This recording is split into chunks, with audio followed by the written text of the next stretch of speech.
To understand this, we need to look at how the emotional legacy of boarding influences leadership at the highest levels.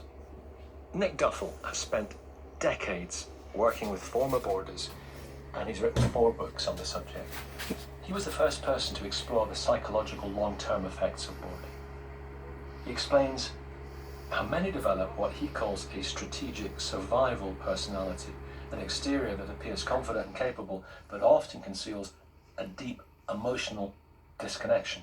Any child who has to fend for themselves in a boarding school or any institution, or can't turn to their parents for help and support, has to do quite a psychological trick and invent a personality style that's going to be a survivor.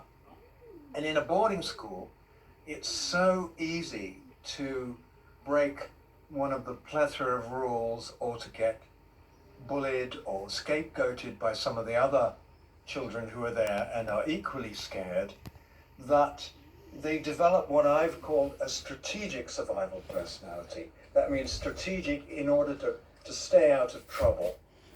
And this becomes, in a way, their inner friend, like I said, an inner parent figure, but also the way that they face the world.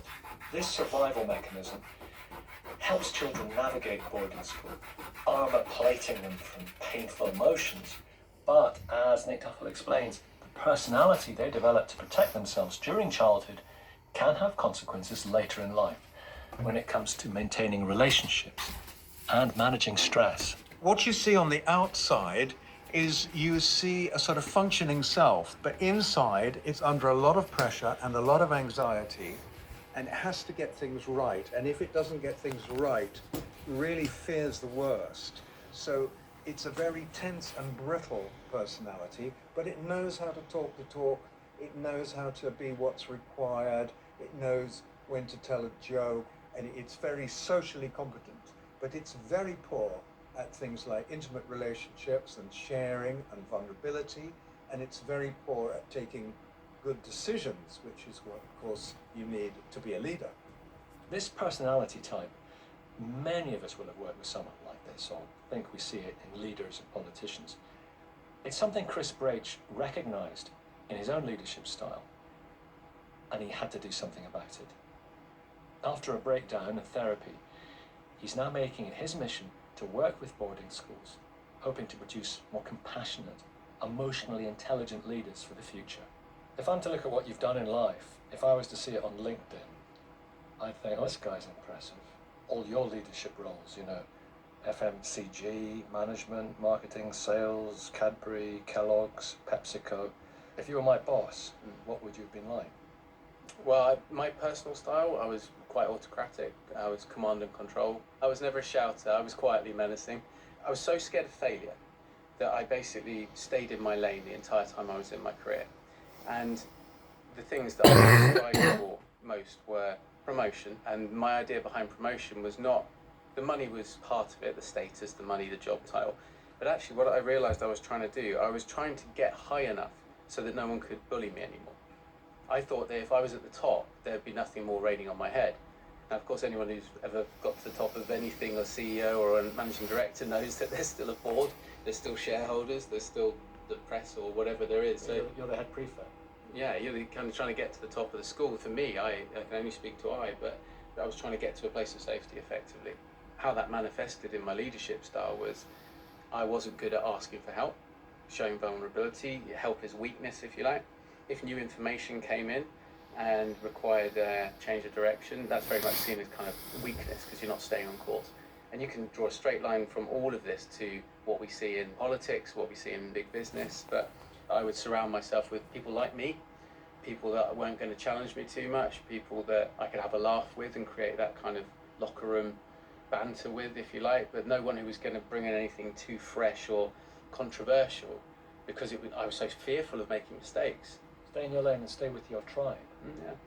These leaders may reach the top of their profession, whether as a CEO of a business or a top job in politics, but Nick says they crumble under pressure, and their ability to connect with others emotionally can be seriously limited. It produces the sort of leader who's rather rigid Their decision making is hampered because they can't form a good value system, not having emotional information. And to put it frankly, in terms of the political scene, they can't deal with the vulnerability of others because they dissociated from their own vulnerability the day that mummy and daddy left them at the gates of the school. So how do we get, presuming that these schools, the boarding schools specifically, continue to have that assembly line of leaders, whether they be political leaders or leaders of industry or leaders of religion, how do we get more compassionate ones? Because you go into these schools, don't you? And you give them lessons in better leadership. What do you say to them? We've got three approaches, if you like. So downstream, we're working with the ex-pupils. And then upstream, trying to make sure that leaders of the future are compassionate, that kids are safe and supported in boarding and independent But how schools. does that translate to reality? How do you communicate your advice to them? It doesn't matter how nice the environment is, there will still be no love, there will still be no appropriate touch, there will still be an environment they have to comply with, and there will still be an awful lot of pressure on them to achieve. So those things don't change, but you can improve the situation massively through a number of things. Emotion coaching as early as possible in a child's journey, so right down to 2-3 onwards. You can mental health first aid, so getting teachers and all staff trained in mental health first aid and trauma awareness can completely change the game. And then when the kids get a bit older, sort of 13, 14 plus, the Compassionate Leaders of the Future programs, they build people that meet the characteristics of a good leader. They will help build those instincts into children from that stage. The stories we've heard today remind us of the deep-seated and lasting impact of early separation. But the world is changing, and so are these schools. In the next programme, we'll look at how modern boarding schools are adapting to a new era, where keeping the pupils safe from abuse is a huge priority. From state boarding schools, we regard it as absolutely our core mission to produce the leaders of tomorrow who are going to have a positive impact locally, nationally, and beyond. to innovative approaches in pastoral care. Part of that is having a team of counsellors in and around the school. That has been transformational. Schools have more robust systems in place now around safeguarding. We'll explore whether today's institutions can meet the needs of a generation raised with different expectations, and whether the deep wounds of the past can heal. What keeps me awake at night is the importance of safeguarding. So you keep it at the heart of everything that you do, and you make sure that it can never happen again. How Boarding Schools Shaped Britain was presented by Nikki Campbell and produced by Louise Clark. You can hear the final episode in the series next week at the same time. Details of organisations offering support for victims of child abuse or child sexual abuse are available at bbc.co.uk/actionline. Picture the scene.